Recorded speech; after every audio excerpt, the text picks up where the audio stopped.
I was staying in London and I was still at the time breastfeeding my baby, and she was almost 1 year old, and I wanted to stop with breastfeeding, and I thought this moment of showing my short film in London and being away for a week is a good moment to stop this. So as you do, I started to cut back on the pumping, and I started to notice that less and less milk was coming. My body started producing less and less milk every morning, and even though I really wanted to stop, it suddenly really made me panic, and I found myself Googling very frantically how to get it started again. And I was like, why am I feeling all these things? Because I really wanted to stop. And walking around in London, the memory of my sister, who's much older than me, came back to me of her losing her first baby, and that she had also mentioned the milk, and I realized that was an aspect of her loss that I had never given thought to. And that's how the character of Robin came to my mind.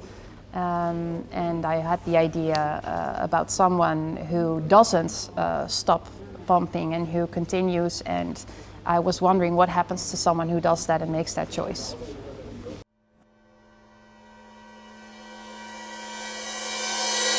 Coming back from London, I was left wondering, like, are there actually women who have made that choice to donate milk after losing their baby? And I found a few people who actually did this. So I drove around the Netherlands, I talked to a few. One lady had donated over 60 liters after her loss. And what really struck me was this kind of about them was this really calm determination that they had, that it had to be done. So in their minds, this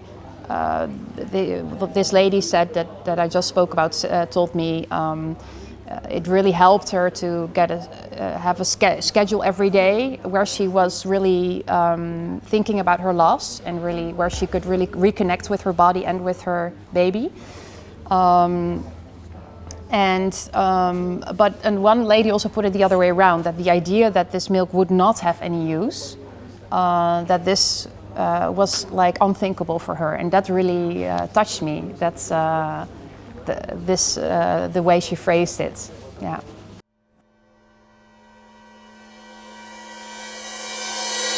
So the bond. So there's of course grief, and then there's grief for a baby who is lost at this stage of pregnancy. And for the loss of a baby at this stage of pregnancy that Robin goes through, the loss is very physical, because the bond with the baby is a very physical, wordless, powerful, but very simple, wordless thing. And I found that for me, that's also kind of the essence of loving, this physical thing. So the grief that you experience if you lose a baby at that stage is also a very physical, wordless process that is hard to maybe always articulate. Yeah, that's what I found. And yeah, so that's also what became a bit more of a vehicle. The whole film for me became also, the walking group became a bit of a vehicle or a kind of tribute, if you would, to wordless communication, which for me is still a really important aspect of how we relate to each other.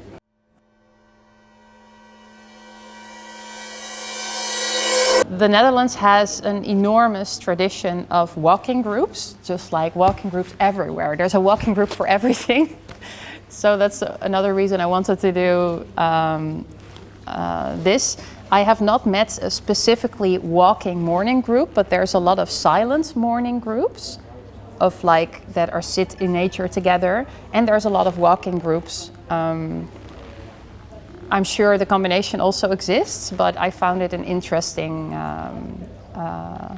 way to be there for each other when you are in a grieving process. That you are just there. It's hard for people sometimes to know what to say, but this essence of being together is really important to me and really powerful.